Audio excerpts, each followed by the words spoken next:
हिंदुस्तान के इंस्टीट्यूशंस में ओबीसी कितने, दलित कितने, आदिवासी कितने, यह सवाल हम पूछ रहे हैं। इंस्टीट्यूशंस के बारे में पूछ रहे हैं, धन के बारे में पूछ रहे हैं, एसेट्स के बारे में पूछ रहे हैं और आबादी के बारे में पूछ रहे हैं। चुनाव आयोग ने राजस्थान, मध्य प्रदेश, छत्तीसगढ़, तेलंगाना और मिजोरम में विधानसभा चुनाव की तारीखों का ऐलान कर दिया।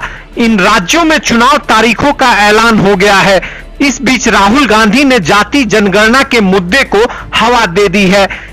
राहुल गांधी ने साफ किया है कि कांग्रेस शासित राज्यों में जातीय जनगणना कराई जाएगी।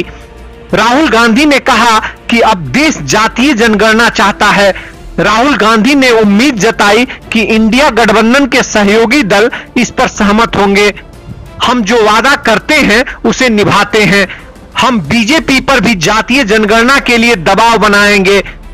राहुल ने कहा कि अगर वे नहीं करते हैं तो उन्हें पीछे हट जाना चाहिए, क्योंकि देश जातिगत जनगणना चाहता है। यह सच है कि जातीय जनगणना की सबसे पहली और बड़ी मुहिम नीतीश कुमार ने छेड़ी थी। याद कीजिए वो वक्त जब नीतीश कुमार बिहार में जाति आधारित गणना को लेकर एनडीए के साथ रहने के बावजूद दिल्ली दरबार के चक्कर लगा रहे थे, लेकिन बीजेपी के आला कमान को यह मंजूर नहीं था।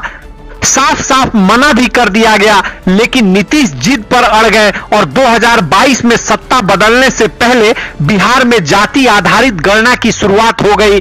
बीजेपी को बिहार विधानसभा में इसका समर्थन करना पड़ा। बीजेपी को डर था कि कहीं नीतीश इसी बहाने एनडीए से खिसक न ले।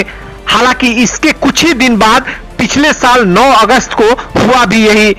अब राहुल गांधी ने जिस तरीके से जातीय जनगणना को मुद्दा बना दिया है, उससे किसी को यह उम्मीद नहीं थी कि वह चंद दिनों में ही नीतीश के ब्रह्मास्त्र को अपने कब्जे में ले लेंगे। इससे पहले नीतीश के करीबी रह चुके प्रशांत किशोर ने भी दावा किया था। इंडिया की मुंबई में हुई तीसरी बैठक में नीतीश ने जातीय जनगणना को गठबंधन का मुख्य एजेंडा बनाने की पेशकश की थी, जिसे कांग्रेस ने खारिज कर दिया था। अगर पीके के दावे को सही माने तो यह साफ है कि एक तरफ पहले कांग्रेस ने बड़ी चालाकी से नीतीश के इस सियासी आइडिया को नकारा और फिर उसे खुद ही अपनाकर लोकसभा चुनाव 2024 के नए मिशन पर निकल पड़ी है। लोकसभा चुनाव हो या विधानसभा चुनाव, बीजेपी के पक्ष में ओबीसी का वोट बैंक बढ़ा है। 2014 लोकसभा चुनाव के बाद से इसमें काफी इजाफा हुआ है। यदि पिछले 2 लोकसभा चुनाव के आंकड़ों पर नजर दौड़ाई जाए तो पता चलता है कि बीजेपी के पक्ष में ओबीसी वोटर लामबंद हुए हैं, तो वहीं दूसरी ओर विपक्षी दलों खासकर कांग्रेस की पकड़ यहां कमजोर हुई है। आंकड़ों से पता चलता है कि 2009 के लोकसभा चुनाव में बीजेपी के पक्ष में 22% ओबीसी मतदाताओं ने मतदान किया, लेकिन 2014 में यह बढ़कर 34% हो गया।